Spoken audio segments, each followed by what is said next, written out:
ang lalaki niya na rumaragas ang ilog sa Davao City. Ilang minuto siyang inagos hanggang sa nakakapit at nakaakyat sa punong kahoy. Doon na siya hinagisan ng lubid na mga sumagip sa kanya. Nagtamo ng mga sugat ang 48 anyos na lalaki. Inanod ng ilog ng lalaki matapos bumigay ang kinatatayo niyang dike bunsod ng pagragasa ng tubig sa ilog. Patay ang 2 taong gulang na lalaki sa Cagayan de Oro City matapos mabanlian ng bagong kulong tubig. Aksidenteng tumapon sa kanyang mainit na tubig habang tinitimplahan siya ng gatas. May report si Cyril Chavez ng GMA Regional TV. Ang matatamis ng ngiti ni Cody Ryan Balili. Sa mga litrato na lang, masisilayan ng kanyang pamilya. Nasawi ang 2 taong gulang na bata matapos mabanlian ng kumukulong tubig ang kanyang katawan, pati na mukha. Ayon sa kanyang lola, nagpainit ng tubig ang ama ni Cody para timplahan ng gatas ang bata. Inilagay raw ng ama sa lalagyan ang mainit na tubig at saka ipinatong ito sa mesa. Maya-maya, nagulat ang ama dahil biglang humiyaw ang bata. Inabot pala ni Cody ang mainit na tubig at natapon ito sa kanya. Malabong makauwi ang ina ni Cody para sa kanyang libing dahil kasisimula lang niya sa trabaho sa ibang bansa. Inautanta nga sa may iyang pasensya ako namin nga mga kuan kay dili man ginato mahilikayan ang kay kuan na kulinaw lang tayo sa iyang lakaw sa iyang kuan kay wa man gimi na mahimo sa iya kay iya wa aksidente na manginahitabo. Cyril Chavez ng GMA Regional TV, nagbabalita para sa GMA Integrated News.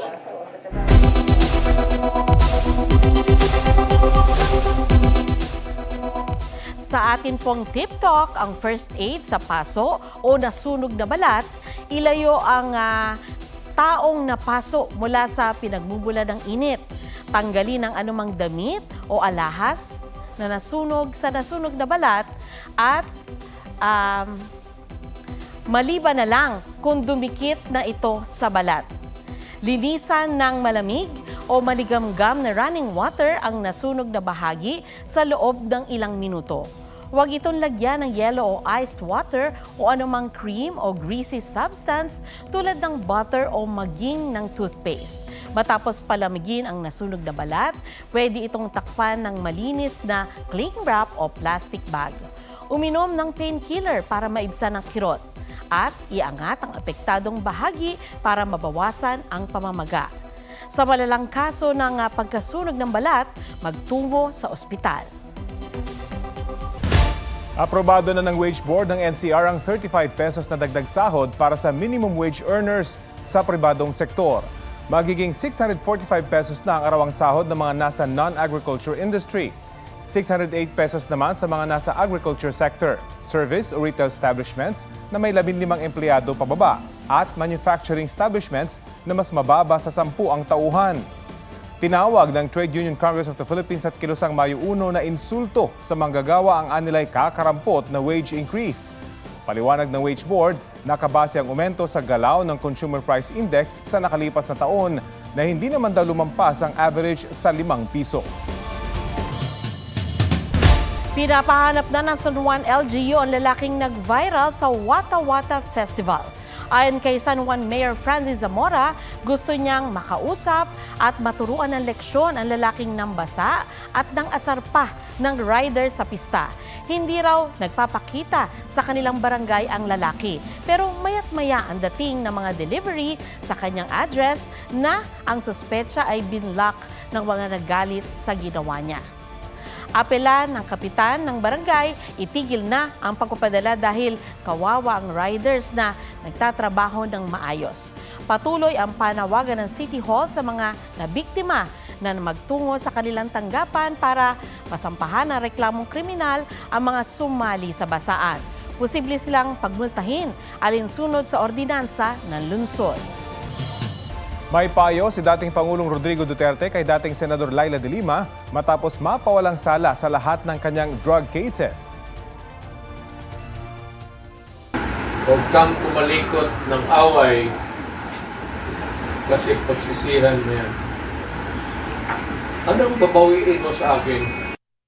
Sinabi yan ni Duterte sa plano ni De Lima na magsampa ng kaso laban sa dating Pangulo. Sinusubukan pa ng GMA Integrated News na makuha ang panig ni De Lima ukol dyan. Inihayag din ni Duterte na alam niya ang kinaroroonan ni Pastor Apollo Kibuloy, pero hindi raw niya ito sasabihin. Biro pa ng dating Pangulo, secret daw ito. Pinabulaanan ng mga mangingisdang nasiraan ng bangka na iniligtas sila ng China Coast Guard. Sabi naman ng Philippine Coast Guard, hinarang ng China ang mga barkong tutulong sa mga Pinoy. May report si Chino Gaston. Pinalibutan ng mga barko ng Philippine Coast Guard ang bangkang ito sa Panatag Shoal nitong Sabado. Nakalubog na ang kalahati ng FB Akyo matapos sumabog ang makina. Sakay nito ang 8 mangingisda. Nakamasid sa rescue operation ng PCG ang China Coast Guard. Sabi ng PCG, pahirapan ang pagsagip sa mga mangingisda dahil ilang beses hinarang ng China Coast Guard ang BRP Sindangan. We were subjected to different dangerous maneuver and blocking ng Chinese Coast Guard and the Chinese Maritime Militia.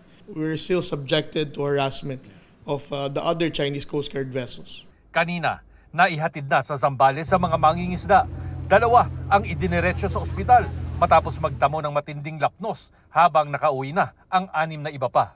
Ayon sa mga nasagip, isang bangka ng mga Pilipino ang sumaklolo at naghatid sa kanila sa paparating na BRP Sindangan ng Philippine Coast Guard. Noong time po na nirescue kami 2 ng bangka na JJ3, dahil yun ang malapit sa location namin, dinala kami doon sa Philippine Coast Guard. Taliwas yan sa pahayag ng China na mga Chino ang sumaklolo sa kanila. Gawang-gawa nila yun. Ibig sabihin na lumapit sila sa amin na tutulong. Hindi naman. Nagbato pa daw sila ng life ring. Kumbaga, these are just propaganda footages, no? To show the world na they really cared about the Filipino fishermen and for humanitarian cause. Sinubukan naming kunan ng pahayag ang Chinese Embassy pero wala pa silang sagot. Chino Gaston nagbabalita para sa GMA Integrated News.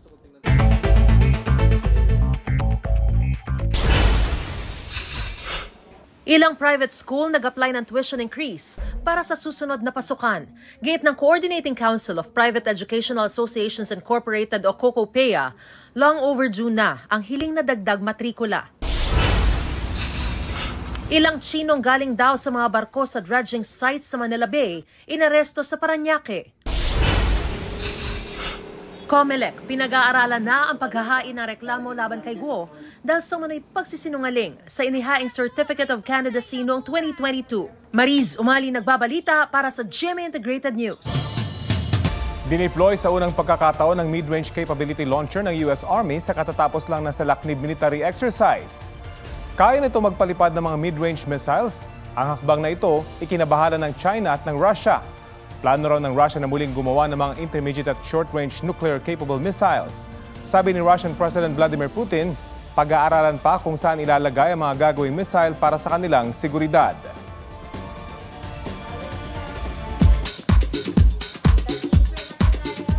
South Korean actor Kim Ji-soo sumabak sa GMA Integrated News interviews. Gaganap na Adrian Park sa action primetime series na Black Rider bilang half Korean, half Filipino hired assassin. Ginulat din niya ang marami sa mga alam niyang Tagalog words. I love to watch documentaries. I also learned a few basic Tagalog words like kumusta po kayo and like salamat po, masalap, and mag-ingat ka. Open kaya siya sa pakikipagrelasyon sa hindi taga South Korea? Actually, yes. To be honest, I did a long time ago. It's not a big deal for me. Sparkle star Bianca Umali rumampa sa bridal fashion show. Tila preview as a future bride in white mini dress with train. Kapuso drama king Dennis Trillo at pambansang ginoo David Licauco kumasa sa ILY challenge sa TikTok. Pero baby, hindi uubra kahit lumuha. Nelson Canlas nagbabalita para sa GMA Integrated News.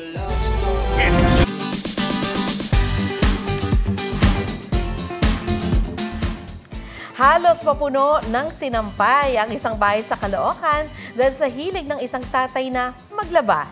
Tanong tuloy ng ilang netizen, pwede bang isunod ni tatay ang kanilang labada?